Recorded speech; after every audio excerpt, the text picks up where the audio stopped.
Good afternoon, ladies and gentlemen. This is a webinar with the title, The Fourth Industrial Revolution in Transitional Justice Societies, South Africa in Context. And it is hosted by the African Center for Transnational Criminal Justice, which was only recently established at the beginning of the year.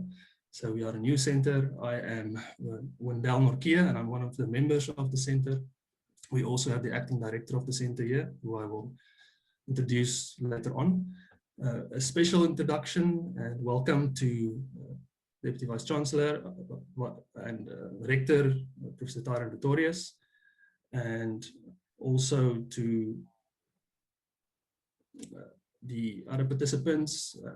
Unfortunately, one of the speakers could not make it. Ms. Yasmin Suka could not make it, unfortunately, so you'll see, or you would have seen her on the list of speakers. And we will then have Professor Vinod Jaychand and Ms. Gently Nenong. I then also want to introduce or welcome the Dean of the Law Faculty of the University of the Western Cape, Professor Jacques de Wil. Welcome to all. They also just introduced the theme of the conference. So the webinar is not so much focused on what 4AR is, but more so as regards how 4AR is influencing transitional justice societies. So we look very forward to how the panelists will go about this, or the speakers will go about this, and we will hopefully get some recommendations or at least some ideas for publications afterwards. So let us also have a look then at the program very briefly before I introduce the Dean for his welcoming. So firstly, we will have the Dean who will welcome us to this webinar. We will also have then Professor Tyron Pretorius. Apologies, I think I said Deputy Vice Chancellor. Apologies, Vice Chancellor. And Rector of the University of the Western Cape, Professor Tyron Pretorius, who will give a few opening remarks. Then we will have the panel discussion by the two speakers who I mentioned earlier, Professor Vinod Jaychand and Mr. Gently Lenong, who I will briefly introduce a bit later on. And then we'll have a Q&A session. Can I please ask you to place your questions in the Q&A box at the bottom? You'll see there's a Q&A box, and you're welcome to give any questions or mention any comments in that box there. Then for the closing remarks, we have the acting director of the African Center for Transnational Criminal Justice, Professor Mark Iji, and he will close us off. Thank you very much for joining, and I hope this will be a vibrant discussion in terms of 4AR in transitional justice societies. Thank you very much, Professor de Wil. You're welcome to grace us with your presence. Thank you. Well, I have to be virtual, Wendell. Thank you. Thanks very much for that. So to the Rector, Professor Pretorius, panelists, ladies and gentlemen, it gives me great pleasure to welcome you to this webinar. A year ago, events such as these were highly infrequent and for some of us hardly conceivable. But COVID-19 has forced us to embrace new technologies, and I'm proud of how UWC and the law faculty specifically have been making use of new technologies to reach ever wider audiences, not only in hosting webinars such as these, but also in teaching students all over the African continent. This is the first webinar hosted by the African Center for Transnational Criminal Justice after its launch earlier this year, as Wendell pointed out. Now, the African Center for Transnational Criminal Justice is one of 4 new centers that the law faculty established in 2020. The others are in labor law, environmental law, and in legal pluralism or legal integration in Africa. And they were established to showcase the expertise of the faculty and to draw students and scholars to UWC, as is indeed happening with this webinar. The African Center for Transnational Criminal Justice is a center with huge potential, and we hope or expect, as the Rector would probably say, to be at the forefront of thinking on transnational criminal justice and transitional justice. The theme of the webinar today is multidisciplinary in nature, touching on issues of transitional justice, technology, memory, and inequality. These are very important issues to discuss, and I wish you all the best with the webinar. Wendell, back to you. Thank you. Thank you very much, Prof. De Wol, for that. Professor Pretorius, Vice Chancellor and Rector, please give us a few opening remarks. Thank you.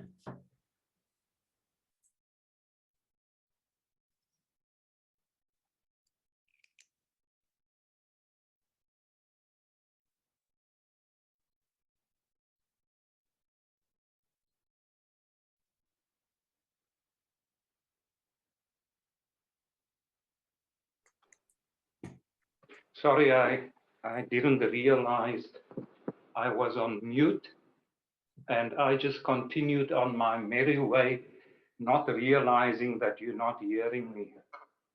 Prof. Jacques de Wol, Dean of the Faculty, participants, Dr. Robert Nanima, Faculty of Law, Mr. Gently Lenong, lecturer at the University of Johannesburg, Ms. Yasmin Suka, Chairperson, the United Nations Commission on Human Rights in South Sudan, Prof. Vinod Jaisant, Senior Professor, Walter Sisulu University, and the Acting Director, Professor John Mark E.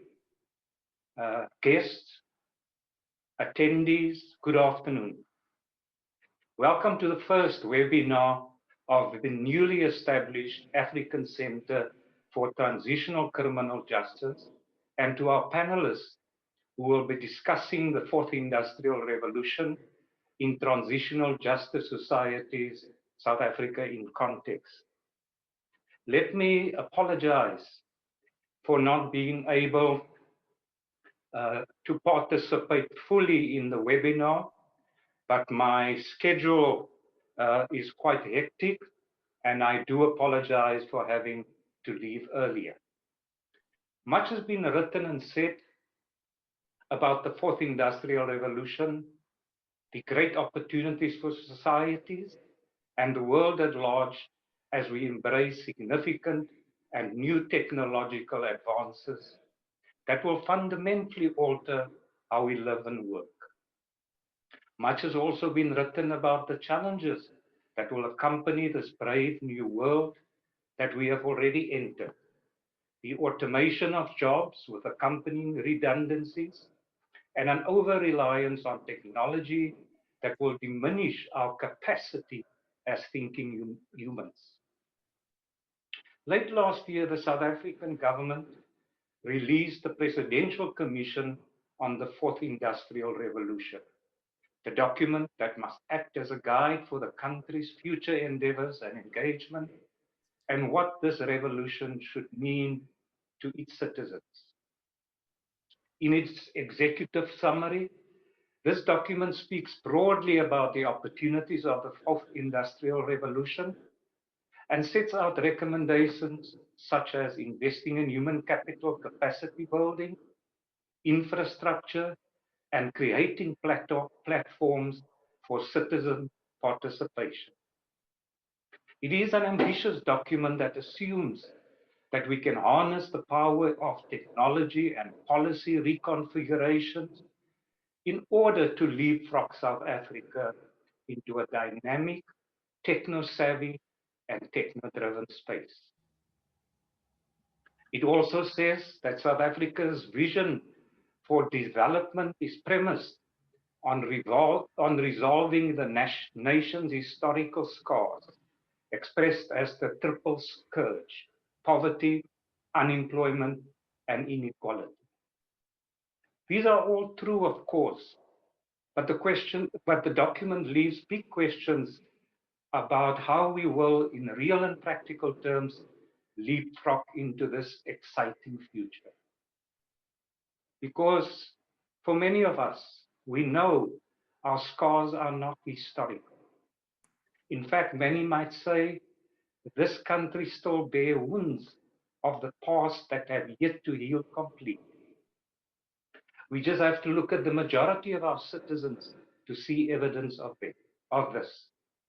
For them, the triple scourge of poverty, unemployment, and inequality are lived realities, and the end of apartheid did not summarily end those burdens. The document also speaks of rolling out a range of e-services to various government departments like justice, health, and transport. Again, it is ambitious, but how do we begin to deal with access to data and devices? An issue at UWC had to engage with during the start of the COVID-19 pandemic last year. From that exercise last year, we know of the vast inequalities within our student community, and I believe this disadvantage at UWC is a microcosm of South Africa. So how then do we introduce the fourth industrial revolution into a society in transition where the past lives in the present and redress still need to happen? This is, I hope, what this panel discussion will address, from helping us with a basic understanding of where South Africa is really located in its transition to the impact of huge technical advances that are not likely to benefit all 57 million citizens. I wish you well with your deliberations today, and I look forward to getting feedback on your views and inputs. Finally, I also want to commend the faculty on the scholarly direction it is heading in. The establishment of so many new centers over the last year hold huge promise for research and scholarship in the faculty and in the university at large. Prof. De Waal, please continue with this scholarly direction. I thank you.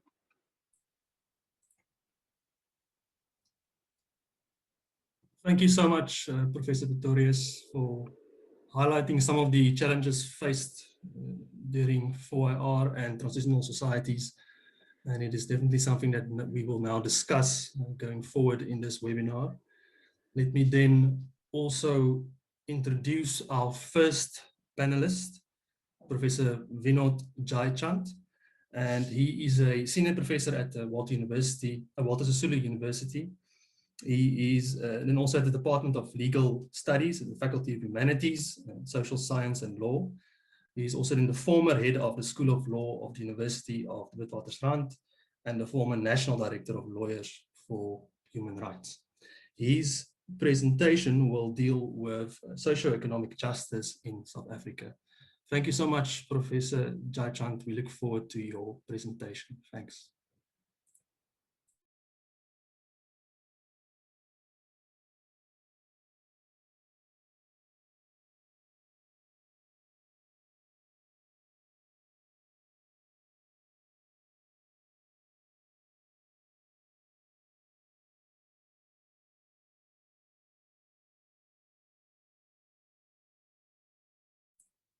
I think we lost Professor Jaychand there for a second.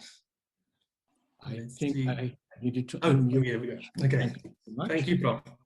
This is where the old world collides with the new world, the third industrial revolution with the fourth.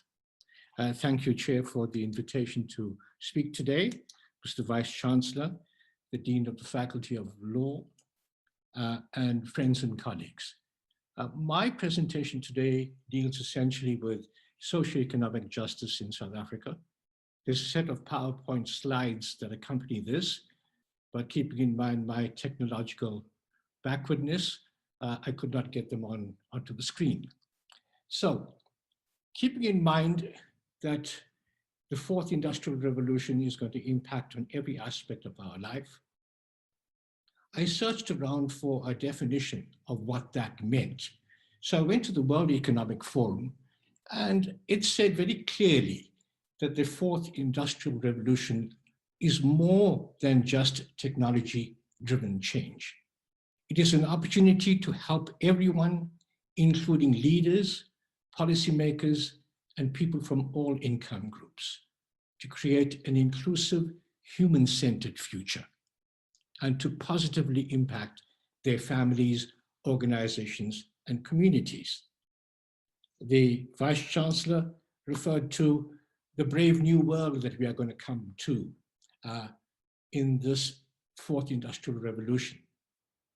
But I think I want to take a little bit of a backward glance before we go forward again. So I want to start with transitional justice itself.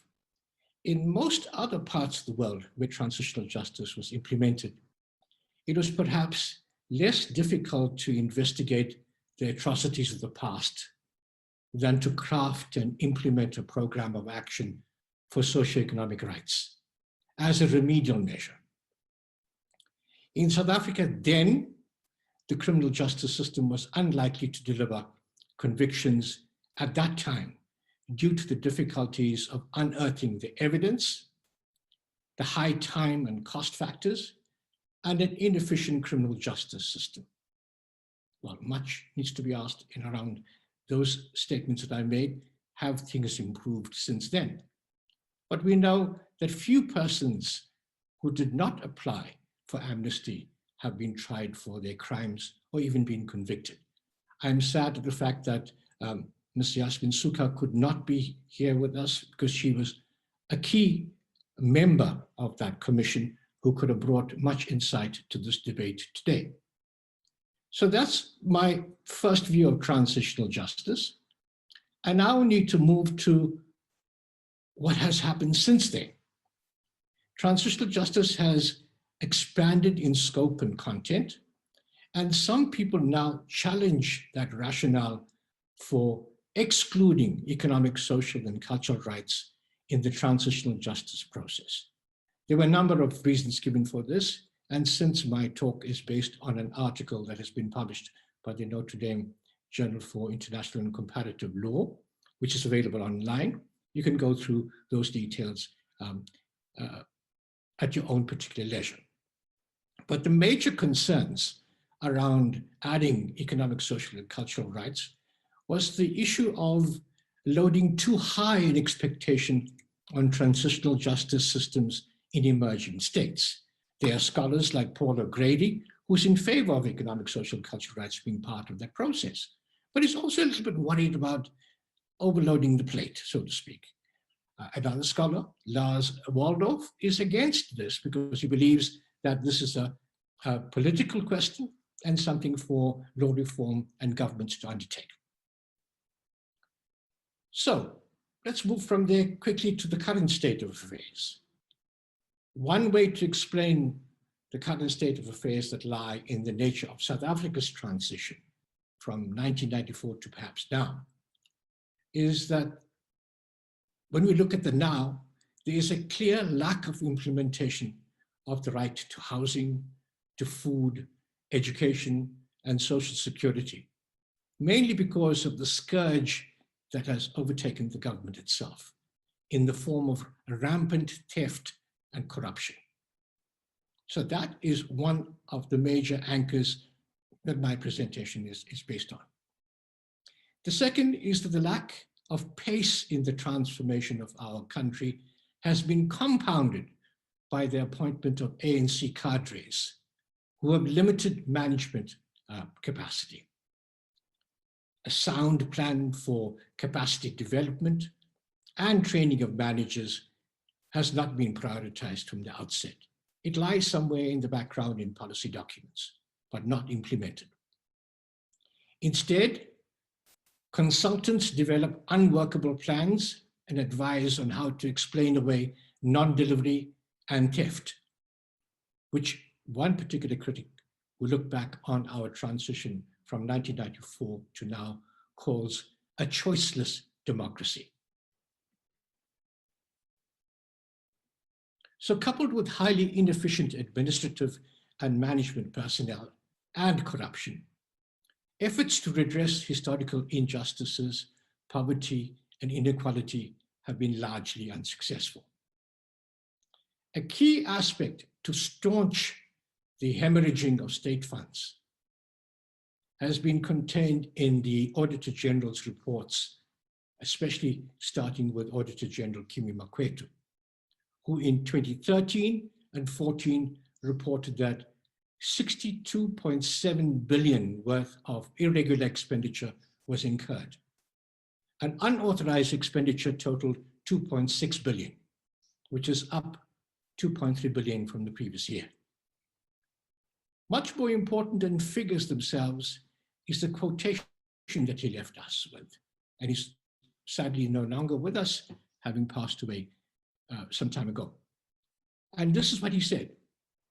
And the bad news, and I quote, and the bad news is that the worst government offenders in terms of audits are the departments arguably in charge of the most essential public services: health, education, human settlement, and public works. Those departments have largely failed the audit test. I close quotes. The current Auditor General, Maluleke, said that last year's irregular expenditure was reduced from 66.9 billion to 54.3 billion, but that there was no reason to celebrate. She said that 118 auditees, in other words, units that were due to be audited, or 31%, did not disclose their irregular expenditure. And she said also those figures that were given earlier on did not include the expenditure at Transnet. The irregular expenditure there exceeded 56 billion, and ESCOM at 11 billion. Now, those figures themselves indicate climate for which money is being wasted, and money is key for the development of economic, social, and cultural rights, or to deliver any justice around that. The duty to deliver many socioeconomic rights falls on the provinces and municipalities, which are appallingly run. Municipalities continue to waste billions of rands through corruption-related activities, which the Auditor General has confirmed in the recent 30th of March 2021 report. Cadre deployments and nepotism are the source of many of these difficulties. It is hard to say that they are exactly the only source, but many. In the 2018-19 Municipal Finance Management Act, that audit report reported that municipalities should ask themselves if they're investing in qualitative and preventative measures which would help to avert the mismanagement and wasteful expenditure of funds meant to accelerate investment in poor, underserved communities. So perhaps before I get too carried away with many of the socioeconomic ills, I have some early suggestions to make. A state-driven anti-corruption drive, together with the training of government officials on fiscal responsibility, should be part of the policy for all public administration. Indeed, it's there in the policy documents. And like much of South Africa, with policy documents and laws, they haven't been implemented. I would suggest very early in this presentation that the fourth industrial revolution, indeed any revolution in history, will not be of any assistance if the scourge of corruption as it affects us now is not first checked. The fourth industrial revolution technology should be used to root out corruption. The use of facial IDs should be used, for example. My own bank allows me to bank online by looking at my face. That gives me access to my accounts. Why can that not be implemented in government? All trails of government expenditure should be technologically monitored and accounted for, bringing in or removing what I will call the human error element. And we have very many human errors. So let's place the Truth and Reconciliation Commissions and the socioeconomic justice matters in some context. Structurally orchestrated socioeconomic disenfranchisement, deprivation, and dispossession of the means of production such as land, and the denial of equal opportunities to participate in the social and economic life of the country was acknowledged, but unfortunately sidestepped by the South African Truth and Reconciliation Commission. And I'd hoped that Ms. Suka would have been able to guide us as to why. These cannot be addressed, the socioeconomic rights questions, cannot be addressed on a sustainable basis through short-term reparation programs for individual victims, but require a long-term plan. And the irony is that the ANC government has had the time, but has squandered the opportunity to improve the lot of the majority of South Africans. Time and again, economic and social goods such as housing, healthcare, education continue to dominate the list of demands of victims. Not just in the work of the Truth and Reconciliation Commission in South Africa alone, but also in other transitional justice systems, like Sierra Leone, where Ms. Suka played a very large role in that commission, Truth and Reconciliation Commission. Victims ask for a roof over their head, school for their children, or food. To the best of my knowledge, no one has asked for civil and political right that was articulated as a priority for victims. So no one said, give us more freedom of expression, but they did say, give us socioeconomic rights. One of the key questions in South Africa is land reform. So no other issue of social and economic inequality in South Africa is as vexing as a land reform question. One critic talked about South Africa's past is now colliding with its present, and it threatens its future because of the unresolved land issues. Because of the non-implementation of the constitutional requirements on compensation and very poor management in the last 26 years, the response of the government on the matter of acquisition of land, for land reform, or even for land restitution was muddled. Now the government has to scramble to come up with plausible policies to counter the threats of populist land occupation, with a proposed constitutional amendment and a new expropriation bill. The latter, I would say, is important, but I fail to understand if the constitution is going to be amended to make explicit whatever is implicit. Then I think we have not given our courts credit for being able to read what is implicit in legislation. I want to go through very quickly some indicators and case studies that arise directly from the non-implementation of socioeconomic rights. We know for sure that in 2008, 8 years after the Constitutional Court had declared that Irene Grootboom and her children were entitled to a decent house, she died in a shack dwelling. She had not received that decent house by the time of her death. The court found that Ms. Grootboom and her family's rights to access adequate housing was violated. Not even the Constitutional Court decision could manifest a house for her. Perhaps it's unfair because it's not the duty of the courts to do that. It's a duty of the state to do that. The second example is the right to fair labor practices in our Constitution. In August 2012, 34 miners were shot dead by policemen in Marikana, the largest number of people killed by the state since the Sharpeville incident in 1960. The dominant view, however, is that they were shot and killed because they were demanding a living wage. After a report on the killing was issued, one journalist made the following comment, and I quote, "No one has ever claimed responsibility for the Marikana massacre, even though several of the shootings were captured in real time by television cameras. The victims were striking mine workers employed by Lonmin, a British platinum mining company. Those firing the guns were policemen employed by the South African state," close quote. More recently, about a week or two ago, some policemen were acquitted on the charge of their involvement in these killings.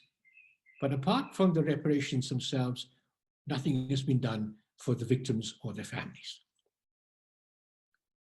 On the freedom of trade and occupation and profession in Section 22 of our Constitution, we know that in 2008 and 2015, and sporadically thereafter in KwaZulu-Natal and elsewhere, some South Africans unleashed barbaric violence on vulnerable foreigners perceived to be taking their jobs or other economic opportunities.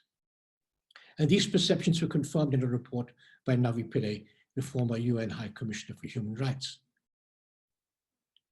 One conclusion was that the report was that poverty, socioeconomic inequality, and unemployment heightened tensions within and between many communities. The likelihood of further such incidents of xenophobia, as we call them, recurring cannot be discounted. And my final example refers to a matter on the right to education. In Section 29 of our Constitution, we know that the rise of student protests in 2015, and now again in 2021, on the cost of and access to higher education may be attributed to the impatience surrounding empowerment and economic opportunity. It is without doubt a right to education issue. As in 1976, students demanded transformation in the culture and curricula of historically white universities, the removal of colonial thinking from their education, and a more recent call for a fair opportunity for workers on the campuses who are outsourced to private companies. The response to this call then and now is the use of violence. In 45 years, we have not developed a better alternative. What does this say about our leaders? And I'm afraid the fourth industrial revolution may not be able to help us either.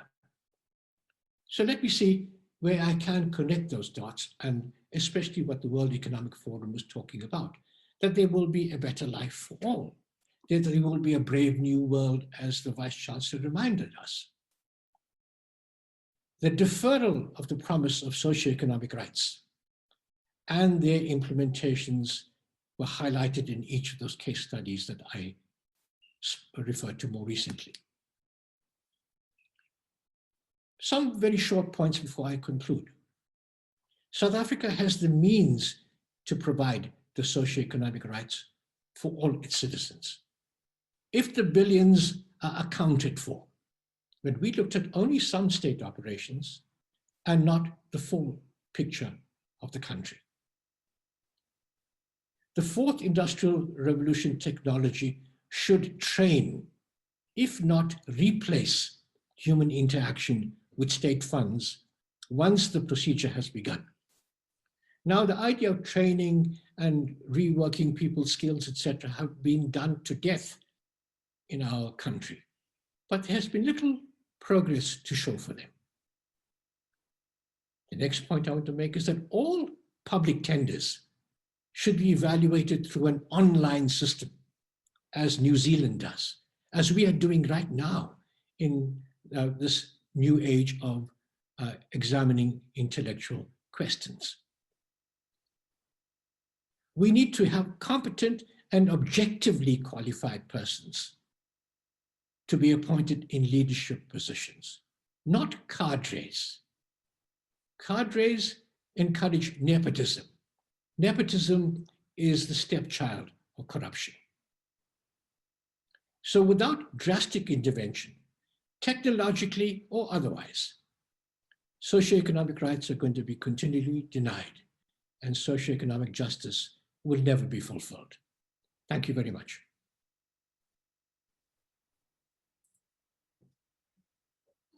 Thank you very much for your excellent presentation, Prof. Jaichand. We look forward to a few questions and comments later on after Mr. Lenong presented his aspects on transitional justice and 4IR. Let me also introduce Mr. Gently Lenong. So he is a lecturer at the University of Johannesburg. He joined the Faculty of Law there in 2012 as a lecturer. And then before then, he was attached to the University of Stellenbosch as a junior lecturer, where he also obtained his previous degrees there. So it is with utmost pleasure to welcome Mr. Lelong to this webinar, and then he will speak about the algorithms of change, transitional justice, and memory in the age of the fourth industrial revolution. Thank you so much, Mr. Lelong. Thank you very much, Dr. Nokia. And I also want to thank Professor Iji, as well as the colleagues at the center, the African Transitional Justice Center at UWC, for this opportunity, and indeed for the bravery that Professor Iji has shown, and to at least start the conversation on aspects of the impact of, say, societies in transition.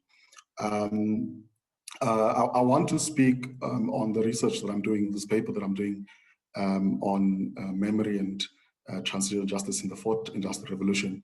But I also want to generally, touch on 4IR, or future technologies, which is the term I prefer above 4IR, because I think it's an evolving space, and there's much to come that we're not much aware of now, at least.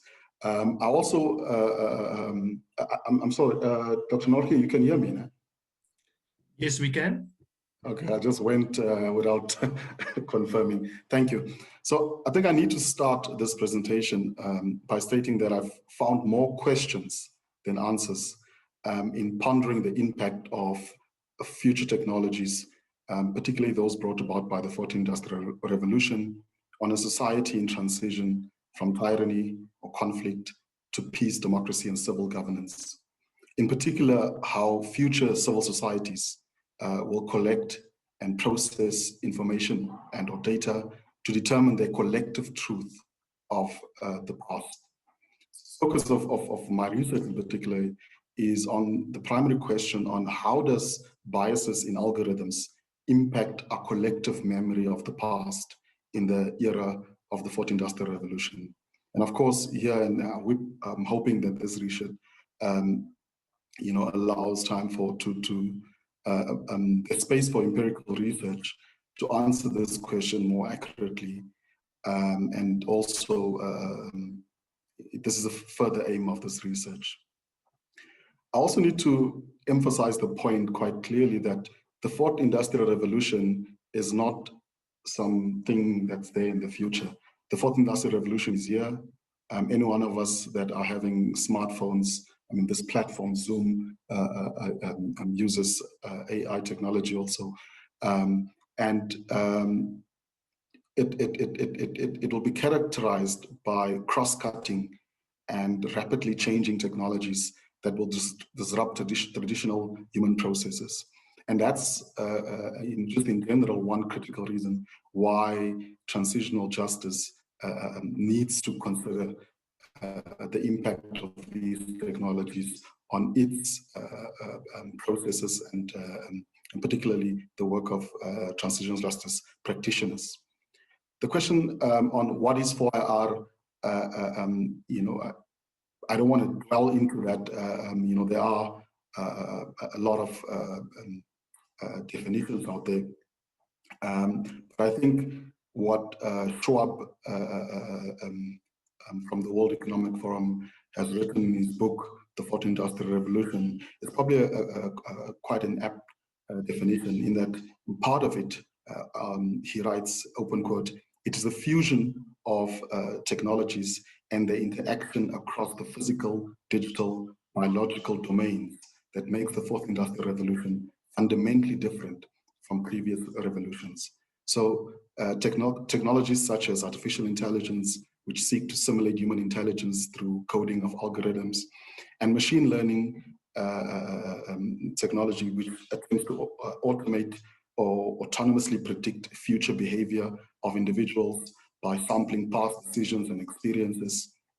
Both these technologies, as an example, alone poses a dilemma for the notion of collective memory, in that it sometimes totally ignores geographical and cultural nuances and doesn't consider it. So the impact, either directly or indirectly, of fourth industrial revolution technologies will be observed in commonly accepted transitional justice initiatives. And I thought I could just at a high level talk about how potentially 4IR will impact the commonly accepted initiatives in transitional justice. If you look at the aspect or the initiative of criminal prosecutions, this is of course where judicial investigations of responsible human rights violators and so on is engaged in the so-called big fish suspects.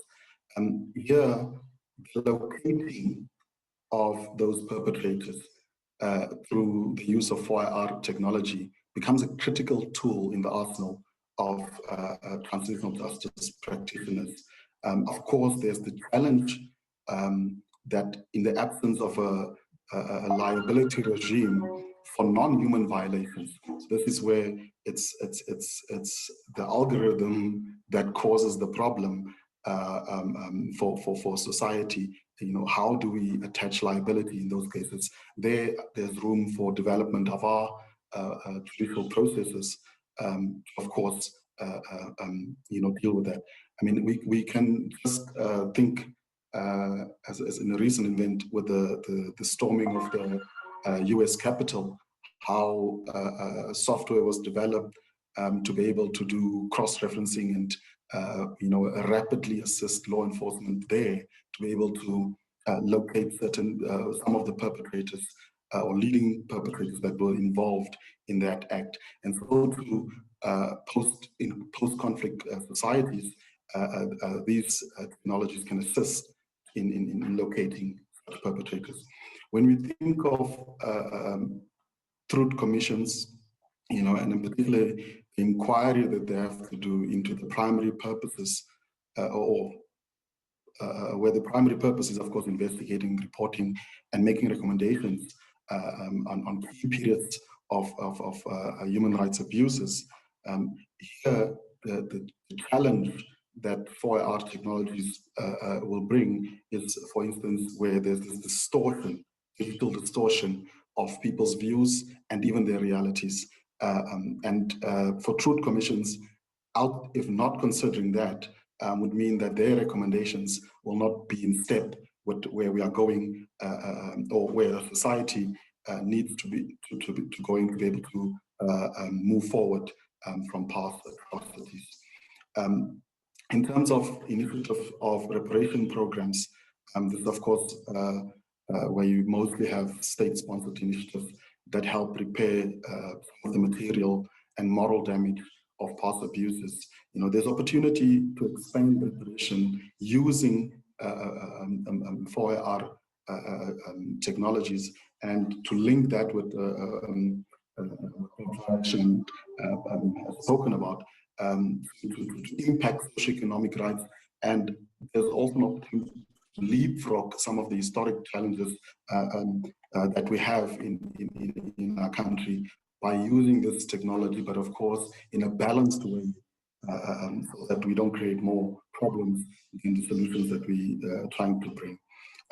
In terms of gender justice as an initiative under transitional justice, and this is again critical to the theme of my research, algorithm bias and discrimination brought about by how algorithms are learning from our societal behavior and trying to imitate or duplicate, I should say, this online. That poses a challenge for gender justice under transitional justice activities. It becomes critical to consider, how the digital space and future technologies impact, particularly how women are represented in the process of transition. Mr. Renaud? Yeah. Can I just perhaps here and there we are struggling to hear, just here and there. Can you perhaps just switch off your video? I think that will perhaps help a bit. If I change, can you hear me better? I've changed to another mic. Yes. I think so. Yeah, it's better. Is it better? Yes. Okay. I'll just move closer to. So, apologies, colleagues. Then, in terms of security systems reform, this is, of course, the efforts to transform the military, police, judiciary, and so state institutions from instruments of corruption, repression, into instruments that will serve the public, and particularly serve them with integrity. The 4IR technologies, present great opportunities for reform, or to assist reform at a greater speed, by using technologies like smart drones and building better communication systems, and even the reporting systems between the civil population and the security systems of people in transition. And finally, I want to talk about memorialization efforts as an initiative under transitional justice. We think of it always as statues and museums and memorials that will preserve the public and collective memory of victims, and raise moral awareness and consciousness of what really happened in terms of past human rights abuses. And this is also a critical initiative in transitional justice, in that it provides for the fortification against the recurrence of past atrocities. However, in terms of my research in particular, algorithm bias, technologies such as deepfake videos, will challenge the way we memorialize. Particularly transitional justice practitioners, could, on the other side of the coin, benefit from considering initiatives such as smart or AI-assisted digital museum tours, and online memorialization of important dates and figures, and to do it using smart future technologies. So I've spoken about algorithm bias. So it's important to, of course, ask the question, then what is this algorithm bias? I'll be assisted by Sophia. Algorithm bias is that math-powered open code, the math-powered application powering the data economy, which is based on choices made by fallible human beings. Some of these choices were no doubt made with the best intention. Nevertheless, many of these models encode human prejudice, misunderstanding, and biases into the software systems that increasingly managed our lives. Like gods, these mathematical models were opaque, and their workings invisible to all but the highest priest in the domain, mathematicians and computer scientists. Their verdicts, even when wrong or harmful,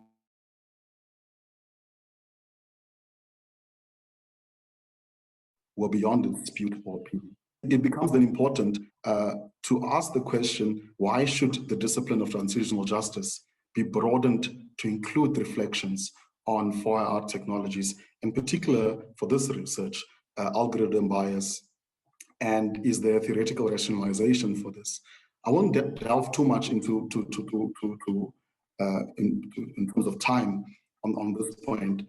Safe to say that the United Nations Security Council report of the Secretary General on the rule of law and transitional justice in conflict and post-conflict society stated that the notion of transitional justice discussed in that report comprised the full range of processes and mechanisms associated with the society's attempt to come to terms with the legacy of large-scale past abuses.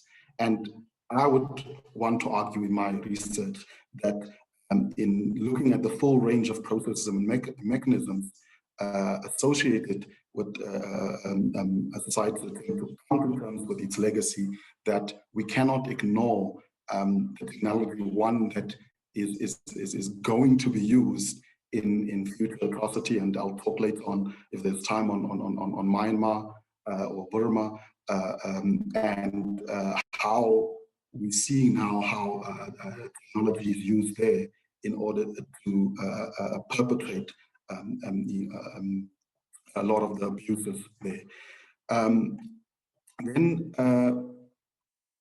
particularly to the idea of memory and memorialization, the work that reflects on how to adjust instruments or mechanisms of transitional justice, and in particular, truth commissions and international criminal tribunals and courts to account for the impact of wire technologies, and particularly algorithm bias on collective memory and, of course, ultimately truth. Mark Uzel writes on truth commissions and international criminal tribunals and courts in that they are, open quote, often a focal point for the collective memory of whole nations. Even secular rituals of commemoration, as such, they consolidate shared memories with increasing deliberateness and sophistication, close quote. So much of our contemporary commemoration happens now on digital platforms, that where we have trending hashtags and algorithms pushing content to us as the AI coupled with machine learning determines what is relevant for us. The consequence of this is that one's reality is being shaped by what you constantly find on your landing pages and timelines. So it then brings about the question, how do one then determine the truth or the collective truth of a society when non-human actors' impact a shared reality on a particular forum? One solution to this would be, of course, to say that if we follow a holistic approach to transitional justice and understand the cross-cutting nature of wire technologies, and particularly in the way it exists socioeconomically and within our legal realm, it will be negligent for us to ignore the impact of wire on our societies. I also in this paper look at transitional justice, history and technology, and discuss questions such as significance, for instance, at the end of apartheid, when I looked at the South African context, the availability of TV and radio as technologies used in communication with the people through those PRC processes that were broadcast, and how important that was, that we could see those things unfolding on TV, in how it shaped our reality of the atrocities of the past, much of which was hidden from the majority of South Africans.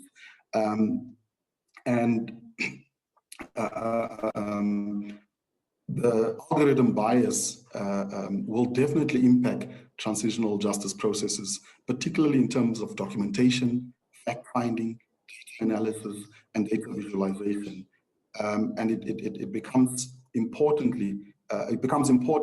that if we note that historically, commissions and international criminal tribunals and courts depended on the victim as a witness of history. Now we sit in a situation where algorithms and disinformation in the era of the Fourth Industrial Revolution carries the possibility that their experience of the present and the truth of the events of the past can be distorted based on a digital source of information. So it might be argued that at first observation, that transitional justice has nothing to do with the Fourth Industrial Revolution. Consequently, the relevance of these two concepts would be an intellectual stretch. I believe that to follow this position, and I hope that in my research I prove this, is to ignore the historic impact of technology either being used as a tool of tyranny or its usefulness post-conflict to manage the narrative of the past and determine what is our collective truth.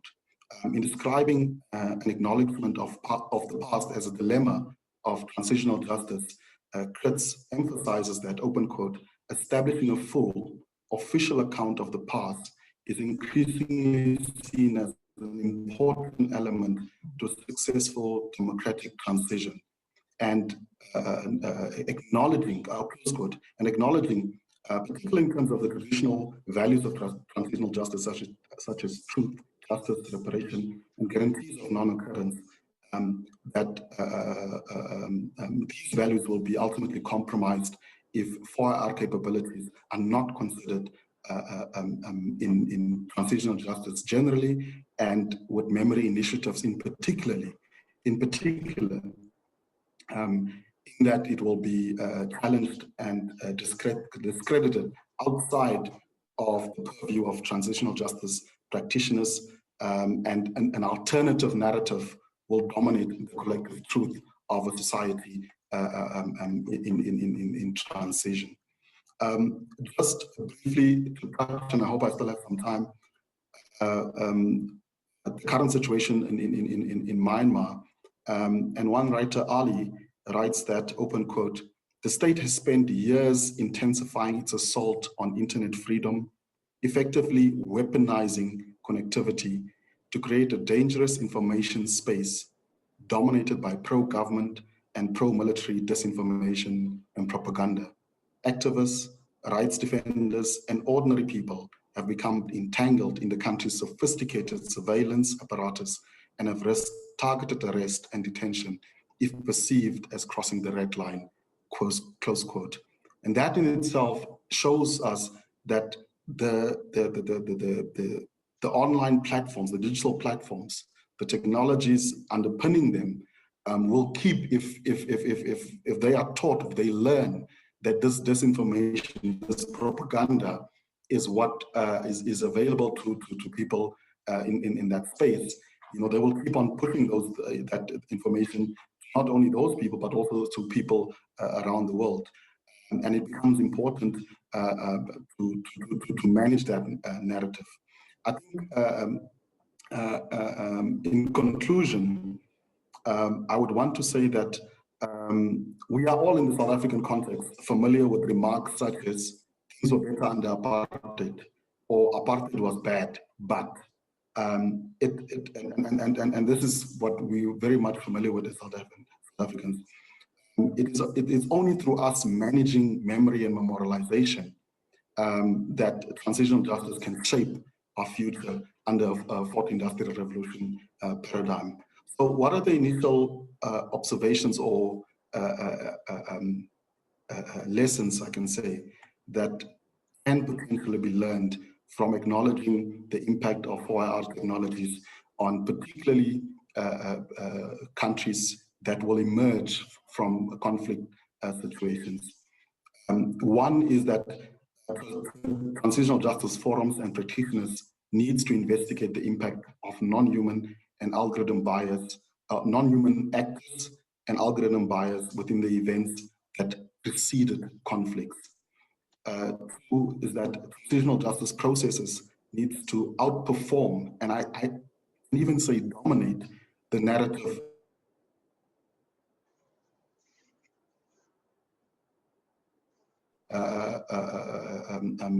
the future technologies in the work and how the work is performed. Then, thirdly, creating reporting avenues where algorithm bias systems need to be available, or reporting systems against algorithm bias systems needs to be made available to post-conflict communities, so where the communities see that there's a system of misinformation, or whether it's a human or non-human actor, that it can be reported. In transitional justice practitioners to build relationships with digital platform owners and developers to draw attention and indeed to educate them around transitional justice and how algorithm bias in particular impacts memory and truth. I think finally, I want to say that novel future technologies such as the fourth industrial revolution technologies might contribute to the expanding of the boundaries of transitional justice framework for better comprehension of the causes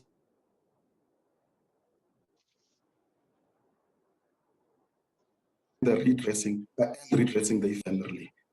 Thank you, Chair.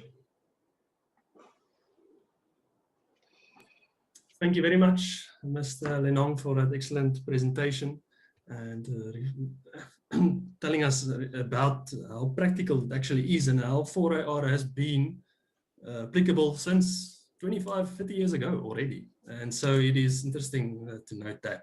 And let's hope that we will have a discussion soon, because when you look at the chat box and the question Q&As, your presentations together with Professor Jaitant has been so good. No one has a question. So I will take the floor first and ask one or two questions. And please, attendees, you're welcome to raise your hand now as well if you have a question. So I think my first question, Professor Jaitant, thank you so much for your presentation again. I was very interested regards the 4AR and how 4AR can be used to combat corruption, for example, in South Africa. So I don't know if you want to say a bit more about that. If, as a country, we've looked at policy to address this matter, but I'm just thinking, of course, you have the government and they must implement these measures, but government officials are implicated in corruption. So are they necessarily going to implement these measures that implicate them? So I'm just looking forward to your discussion in that regard.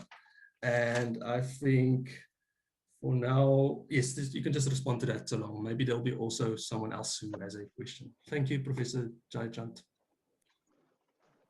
Thank you. Thank you. That's a very good question, I must say. I think 4IR holds a lot of promise on how to combat corruption. But my concern is I would like a 4IR system to be wireless, because I don't like it plugged into some socket where someone can turn it off. It's very much like the current causes and the reasons for corruption in the country. We have very many good policies at universities that talk about transformation, okay, for example. And transformation of student numbers are always going to happen whether academics like it or not, because that's a demand made at the national level. But very many of our managers are going to talk about transformation at our institutions, but never talk about the real transformation of staff members, or transformation of perhaps, let's say, young scholars into maturing scholars. What is the plan there and what's the bridge there? So the point I'm making on using the university example is because it's a common one to all of us. But corruption is not always about how you avoid your responsibilities, but how you subvert your responsibilities, okay? And here I would go back to the kind of fake news generations that we've got now arising from Donald Trump and elsewhere. But we know already that much earlier in the UK, we had people who could in fact intervene. How could you forget about me again? I did not. I'm not sure if I should continue. Can you hear Mr. me? Lenong, if you can just please, oh, I think it's someone else. If you can just maybe... Oh no, it's a fake me. It's not me. Yeah. If you can maybe remove the person, Hardy or Candace, thanks. Apologies, Professor Jaitant. No problem. Okay. So as soon as you start talking fake news, you see what happens. You get interventions from other sources. Okay. Now, the idea behind fake news has become legitimized. The idea behind corruption and actually creating alternative sources. Public relations exercises now are about giving the other view of management, right? So how do we combat corruption? I think, corruption is about ethics. I would like to see how 4IR would help us with ethics. Ethics is something that you do when no one's looking, when there's no manual to follow, when there's no assistants that you could talk to. That's good ethical behavior done without the kind of guidance. So we are at the moment, if we're going to talk in generalized terms, an ethically bereft governance system, because the object of the exercise is to take as much money as you can without getting caught. Okay? So, and you said government is always implicated in this. Why would they want to, in fact, implement? I think the implementation is not always government's responsibility. I think it's also civil society's responsibility. We need to hold our so-called leaders to account, whether they are at universities, whether they're in the Ministry of Education, whether they are, in foreign affairs in our country, okay? As a society, we've lost that. And I don't think that's so much 4IR, that's more like 1IR, when we were toy-toying in the streets and asking for what was our right. But we need to devise some kinds of burglar guards against the thieves. Can I put it that way? We've got a few in my house against the windows that prevent people from coming through the windows. So we are hoping that 4IR will be a sort of security system. But believe me, security systems can be overcome. Someone can switch the plug off, someone can steal the camera, someone can not log in a certain kind of way, right? I'm hoping to learn more from 4IR. I don't have the answers. I'm simply saying we need a more objective way of doing things that we're doing. For example, if I'm responsible for spending the budget in my department, when I sign these various forms, there must be some kind of technique to log that, some kind of method to actually capture it, so that 2 months later I can say, it wasn't me, okay? So I think that kind of verification can be done, but more people will be hired in corrupt systems to avoid the responsibility than to simply implement what is due. So I think, for me, there's no easy answer on what government can do. Government can still sabotage this. And I think government's got us talking about 4IR in its various capacities without even understanding what its implications will be across our various institutions. I'm at Walter Sisulu. Just to connect technologically like this will be a real challenge. But at Western Cape, we can expect it. At WITS, we can expect it. At UCT, we can expect it. So there is a digital divide that we talk about. And very many people, when they talk about 4IR, don't talk about how to close that gap. They talk about building a new castle in the air.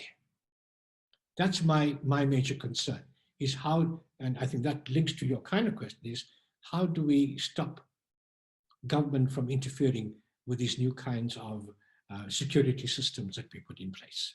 I hope I've answered your question. Thank you very much, Professor. Yes, you did. So there are a few extra questions. So firstly, Coletta Veso, thank you very much. The question is to both panelists, and Mr. Lenong, if you want to go first, the question is, do you have any recommendations regarding ways in which to practically integrate AI within law firms?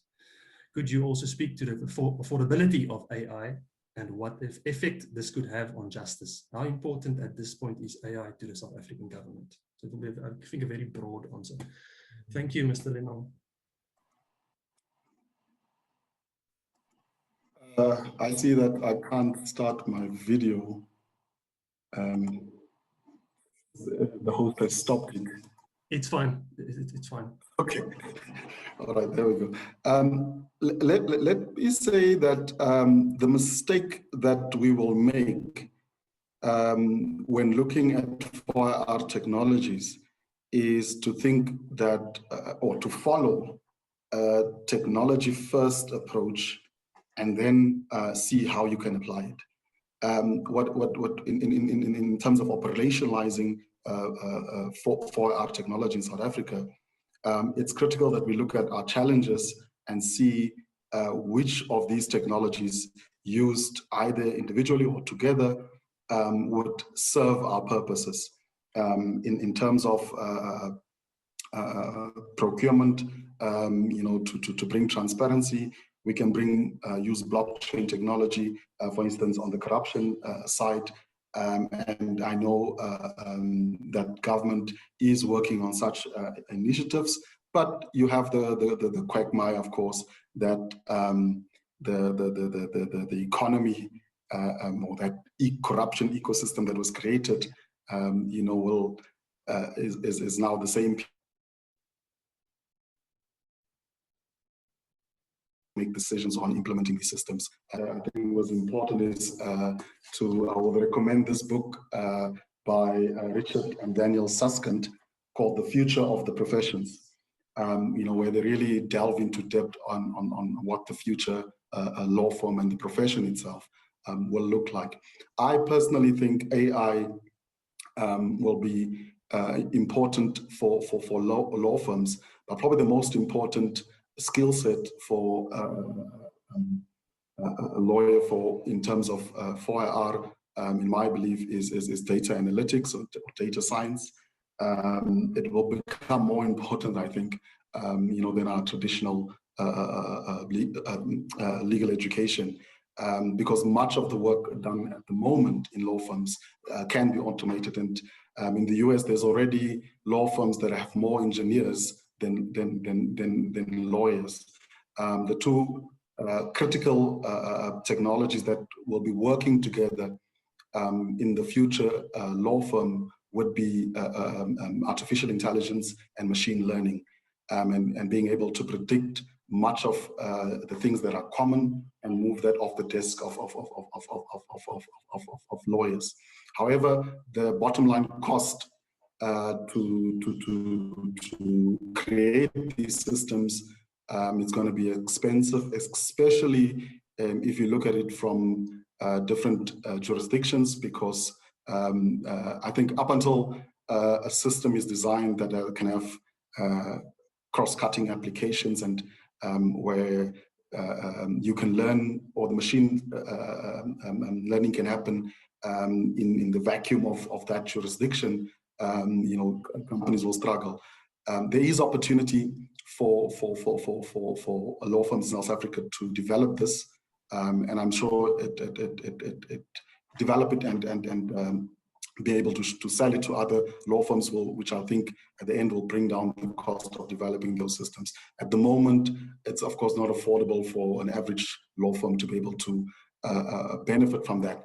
And here's the other issue with 4IR technologies from an operational side, is that if 4IR technology is implemented too fast, the trade-off between creating jobs and educating people to be able to do those jobs, and the loss of jobs, the speed at which jobs will be lost through automation and the use of these technologies, needs to be balanced. If it's not balanced, we're just going to create bigger problems that will struggle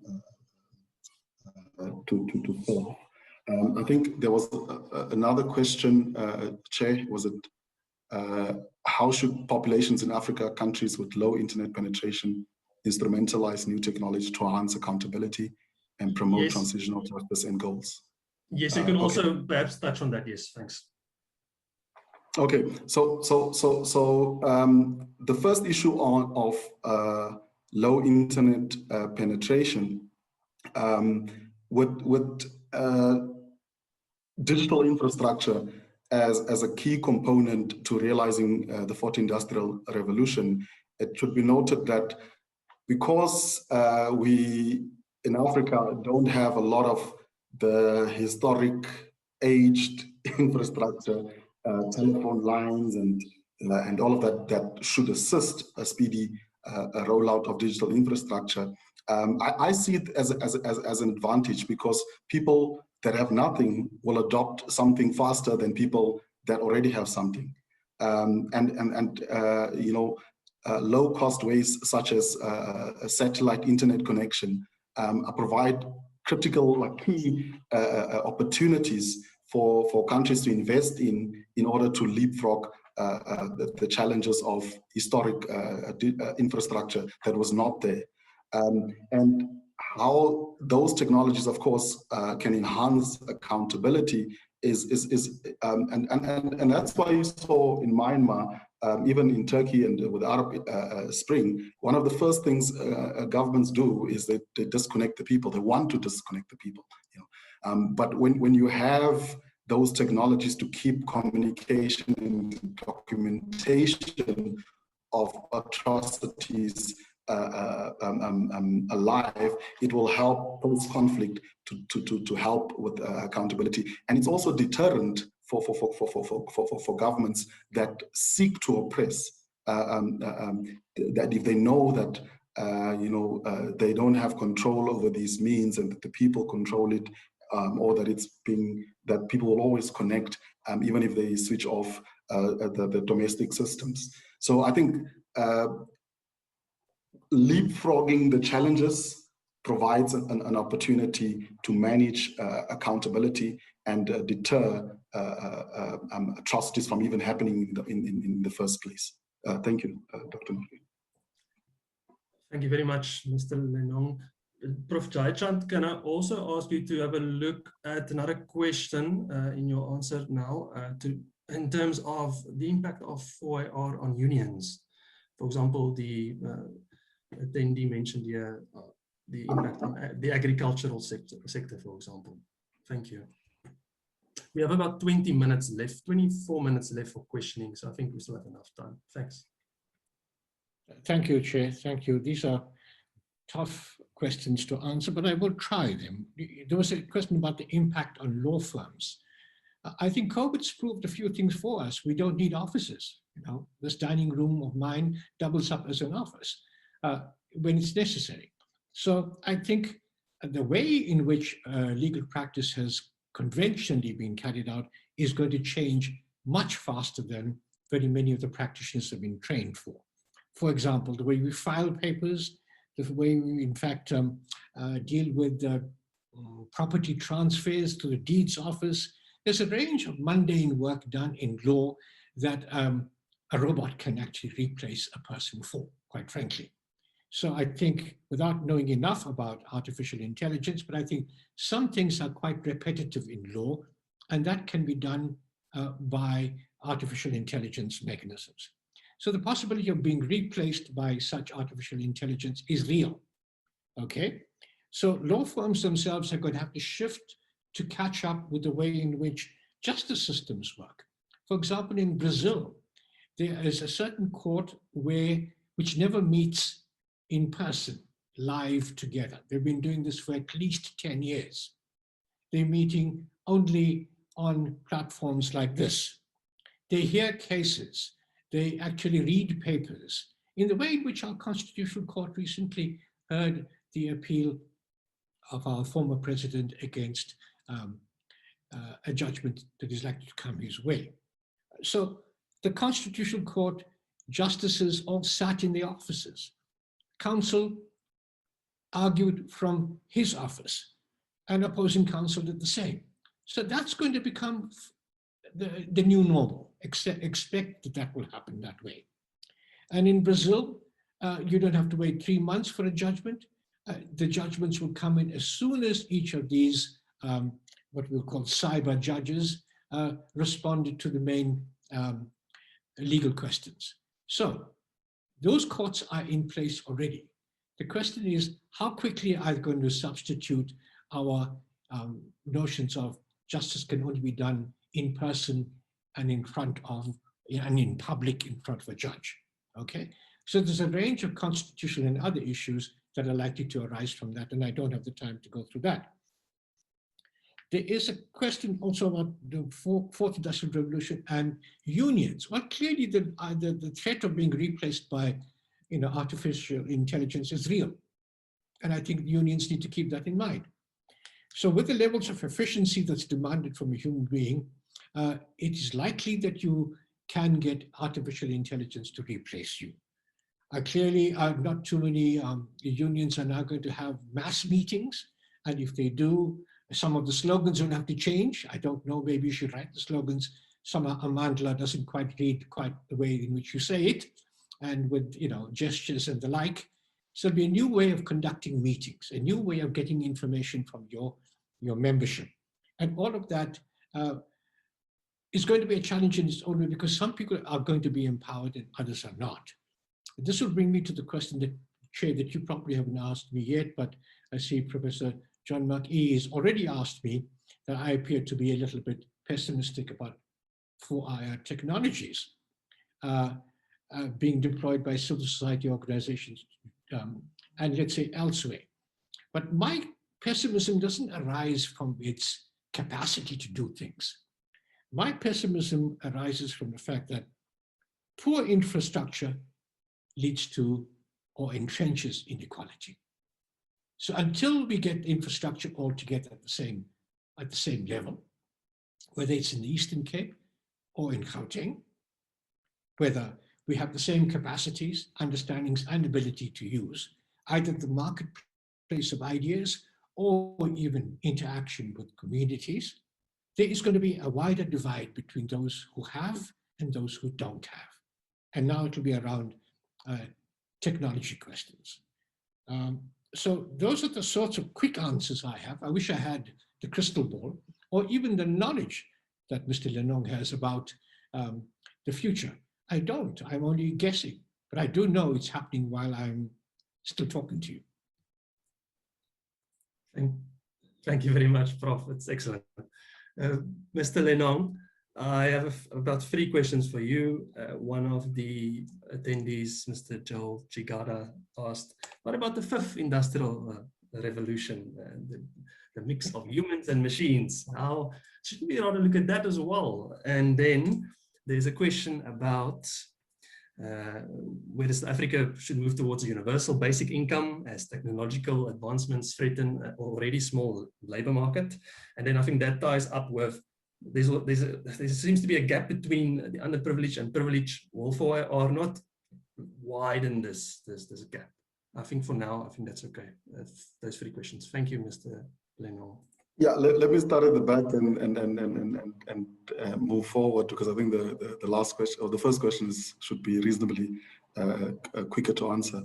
The question on if we should move towards a universal basic income and the one relating to the gap between the underprivileged, the haves and have not, basically, and whether this would be exacerbated by 4IR.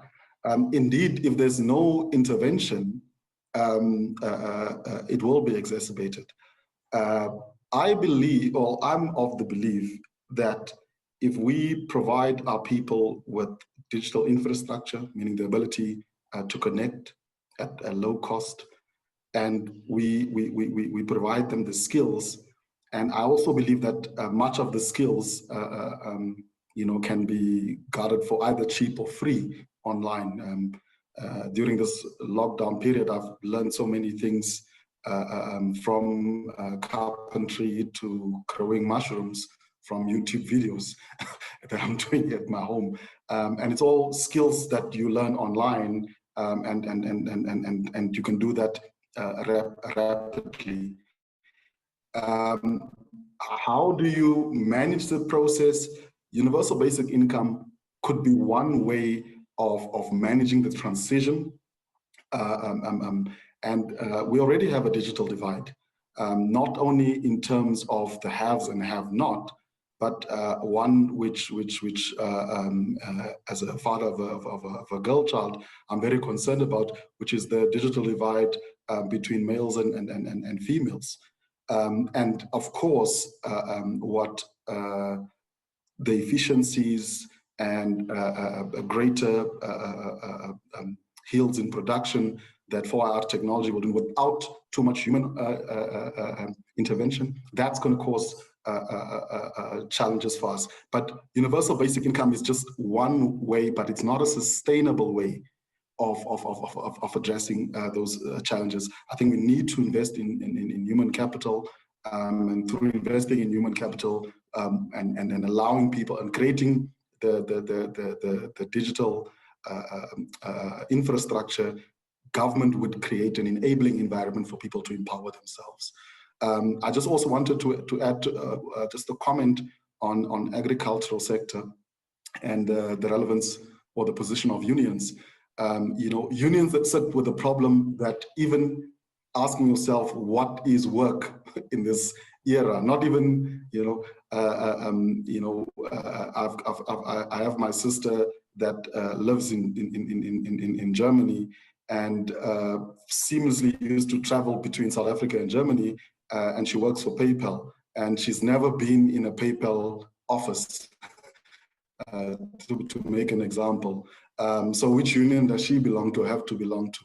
When you're living across jurisdictions fluidly, and work across jurisdictions fluidly. So that question is a critical one for unions to answer. In terms of the agricultural sector, I think the biggest losers in terms of the introduction of these technologies will be small-scale farmers. The opportunity to dominate market and opportunity to longer and better preserve crops through precision farming, through urban farms, and the technology that goes there with IoT, Internet of Things, and which is basically the sensors that allow for automation in these systems. We know of there's drone technology now that even plucks the weeds in between or on farms.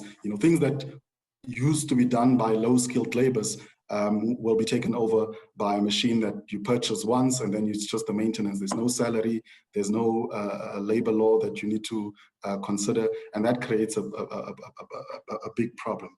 In terms of the fifth industrial revolution, I think we're not there yet, but if we understand the definition that Prof.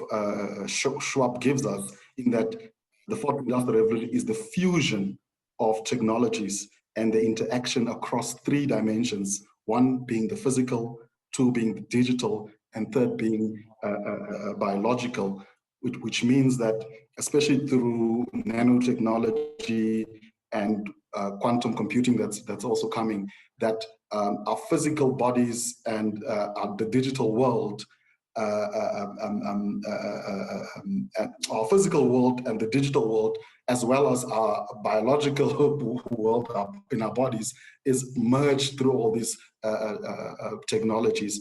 If you, whether you believe it or not, your phone has become an extension of your body now, and you feel like you're missing a limb if you lose your phone. And that's what the fourth industrial revolution is. It is that combination of humans and machines, but it's not like in the movies. It's as subtle as you constantly seeking your phone and wondering what has happened now if you don't get on Twitter, not working, and things like that. I hope I've answered those questions, Chair, but yeah, I just wanted to make that point. Thank you so much. Yes, absolutely. Professor Jayachand, there's a question a very general question in terms of the combating corruption and the role of courts. And I think that also ties up perhaps the role of the National Prosecuting Authority, which has also had its issues lately.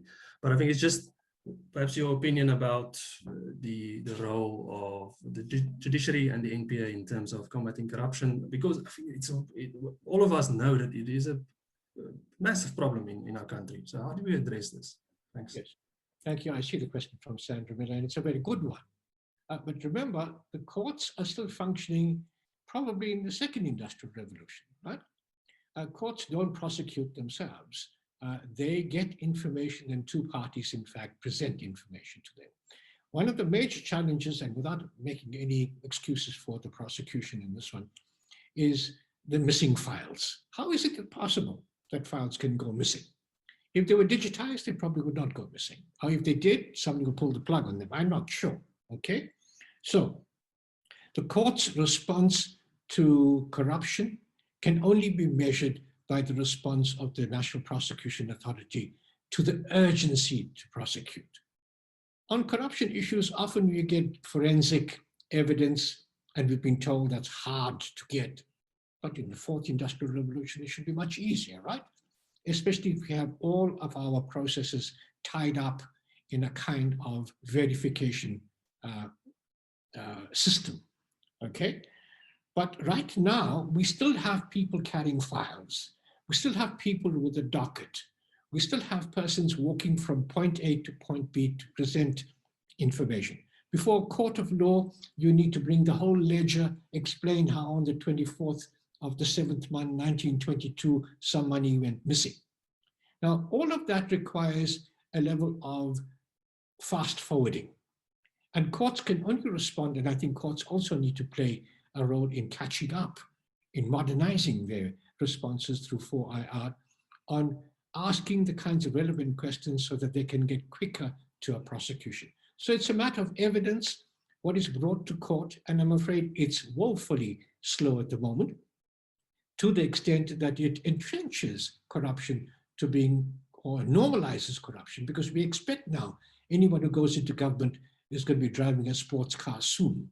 We expect it, even though if it is a simple thing like working out what their salary is and whether they can afford it, and that you don't need 4IR technology for, but we still cannot implement that against politicians or even members of the government or even in our prosecution system. A simple question that can get us to a prosecution quickly. But when we speak of 4IR, I think everything needs to move together in sync. Right now, it's not in sync. And this links to the earlier question that you asked me, Chair, with regard to government is implicated. And government needs to defend some of these people who are corrupt because they are part of them. That is your major problem. It's like saying, if I pull this thread in the sweater, do you think it'll come off? Do you think the whole sweater will be undone? Yes, it will be, but we need new ways to redo the sweater. Right now, I think courts are still working on the old basis, waiting for information to come to. Are we inquisitorial yet? Can courts adjourn and go and investigate the matter themselves and come back? No. Okay, so we need a system of laws and prosecutions and capacity of judges to at least understand this new type of evidence, and so that they can prosecute more quickly. That will assist us to deal with corruption. But right now, I'm afraid, if we talk about digital divides in poor communities, we have very many of our judges who have very little connection with the real world on gathering information like this for prosecution. So that's all I can say, Chair. Thank you so much, Professor. There's just two last questions for Mr. Lenong, and then we will give over to Professor Iji at 2:45. So Mr. Lenong, there's one question in terms of the role of civil society in 4AR, and that it can be really progressive in that sense in some societies, as opposed to you have also repressive regimes that use 4AR as a form of dissent, silence dissent, as you mentioned in Myanmar. I can even think about Uganda and the recent elections. No one was able to access WhatsApp, for example. So there are issues here. And then the other one is also just the second part of it is in terms of 4AR and AI. How does it really implement and supplement POPI, ECT, and access to information? I think that is about it. Thank you, Mr. Linkley. Okay, so the second question is, I think, is one on privacy, data and privacy. In terms of that balance between, on the one side, you have the people using technology to drive issues, but at the same time, on the other side, you have governments also having access to that technology and using it as a weapon of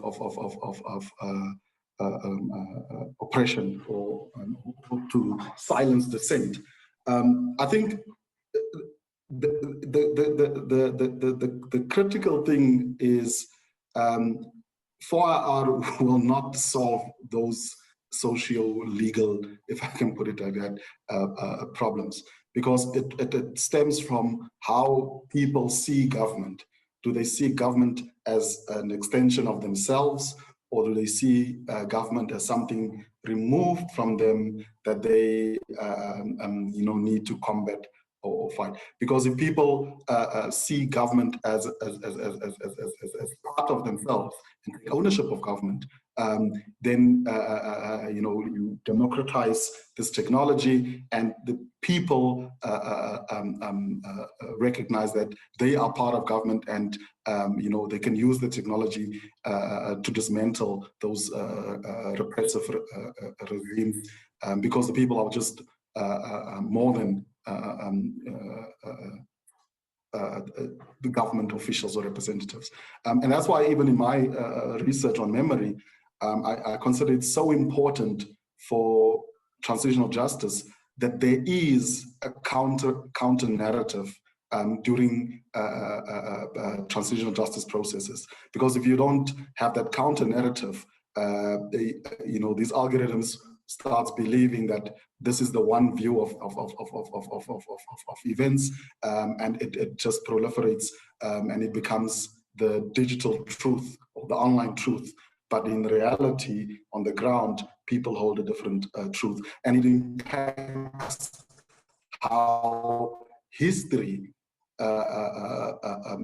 interprets. I always talk with my research students to say that, for instance, Google is not a research platform, unless maybe you go to Google Scholar, but they go there first in these search engines to find truth. And it's how we deal with the process of understanding information and teaching, especially us as academics, teaching data integrity already as part of our curricula to students, so that we know how to process information in that way. The issue of data privacy is a very complex and wide-ranging one, and one that will have great implications for people and the way that the uptake of our technologies across the world. Data is the fuel that drives technologies such as AI, IoT, blockchain, and so forth. And if we don't develop responsive, flexible, future-forward policies and legislation, and build a regulatory regime that is ready to be able to move with the evolution in technology and the challenges that we face, the privacy of our people will be impaired.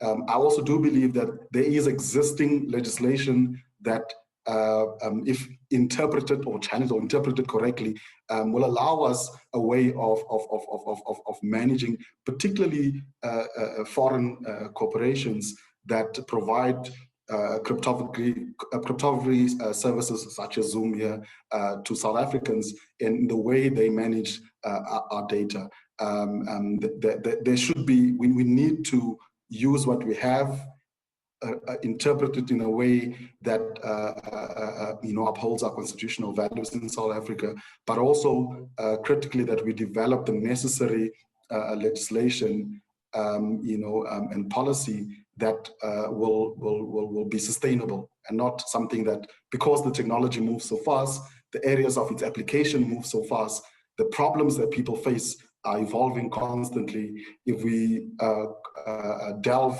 every time we want to go back and create legislation, and the slow moving of bureaucratic system of creating laws, by the time a piece of legislation comes out, it might be outdated. So it's critical that, yes, we intervene with legislation where it is.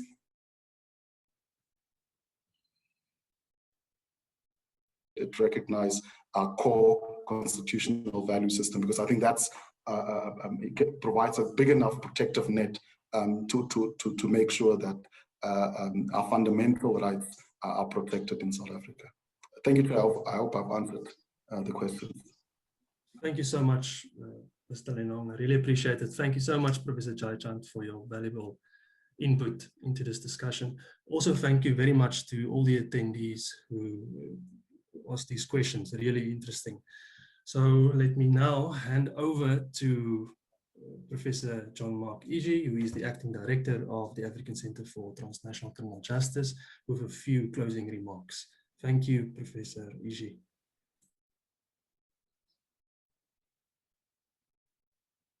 You are on mute, Professor. Okay. Thank you, Dr. Nokia. And thank you to our distinguished panelists for your excellent presentation. I must confess that this has been a wonderful discussion on a very complex and contemporary issue that is of value not only to us as academics and researchers, but also to our students and our institutions and our societies and countries. And talking about societies, we, as Africa Center for Transnational Criminal Justice, are particularly interested in transitional justice issues.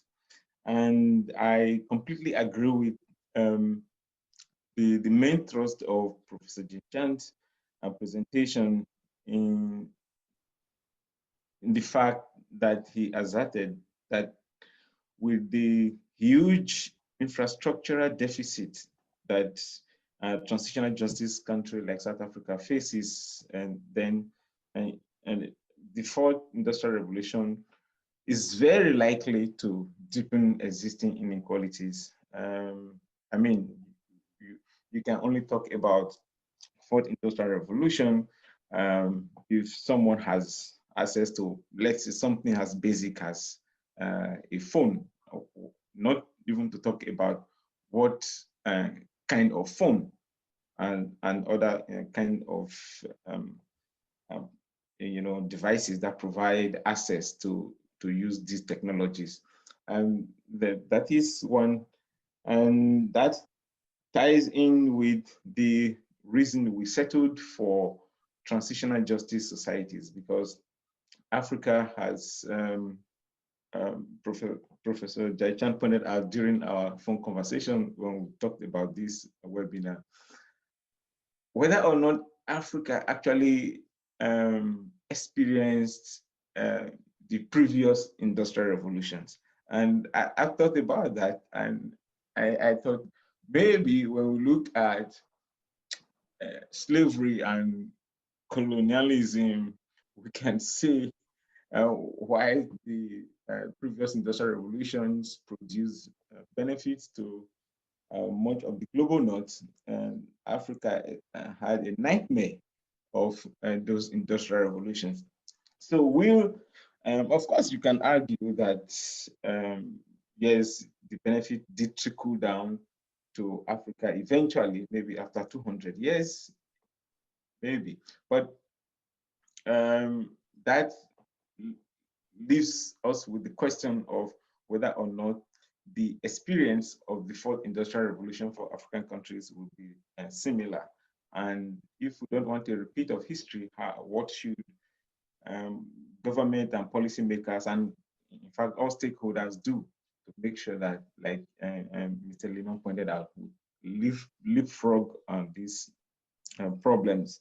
And to just round off this, I want to thank Mr. Linon for in our conversation hatching this webinar and to settle for transitional justice, especially in South Africa and for African countries where we have many conflicts and some trying to initiate transitional justice processes, and what the fourth industrial revolution will mean for how those processes eventually play out. And so unfortunate that Ms. Yasmin Suka couldn't join us. She wasn't feeling too well eventually from a medical examination this morning. So eventually she had to pull out after a visit to the doctor.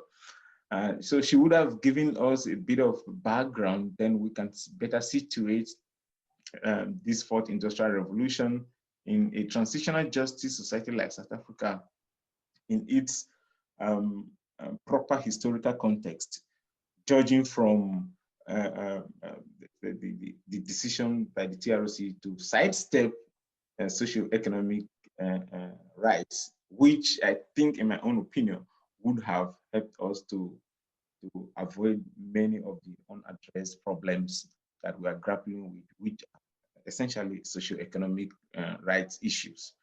So just to conclude, this is the first of what we have planned to be a two-part conversation. This webinar will be followed by a second part, which we are going to invite colleagues from the academia and industry to have a conversation around and the theme that we have highlighted, and the panelists have done justice to today. So just in closing, we are very grateful to all the participants and to especially our panelists, Professor Jenchad and Mr. Lenon, and of course to the others who have stepped up to grace this event and asked questions and made comments. So we have greatly enriched this event, and we look forward to your active participation in the second part of this series. Thank you very much and have a good day. Over to you, Dr. Nokia. Thank you very much, Professor Iji, for that. I also just want to thank the Vice Chancellor and Rector, Professor Tyron Pretorius. I want to thank the Dean of the Law Faculty, Professor Jacques de Ville, Professor Jayachand, and Mr. Lenong. Thank you so much for your participation and the valuable contribution. We really appreciate it. It's a new era, and it's a new area of the law, so it's something that we are all interested in, and it's something that surely there will be a lot of research done, I'm sure, in the next year or two, perhaps by some of the attendees or perhaps some of us. So it's always good to have this academic discussion, even if it's online. So we really enjoyed this. Thank you so much, and all of the best going forward, and thank you for joining us. All of the best. Thank you.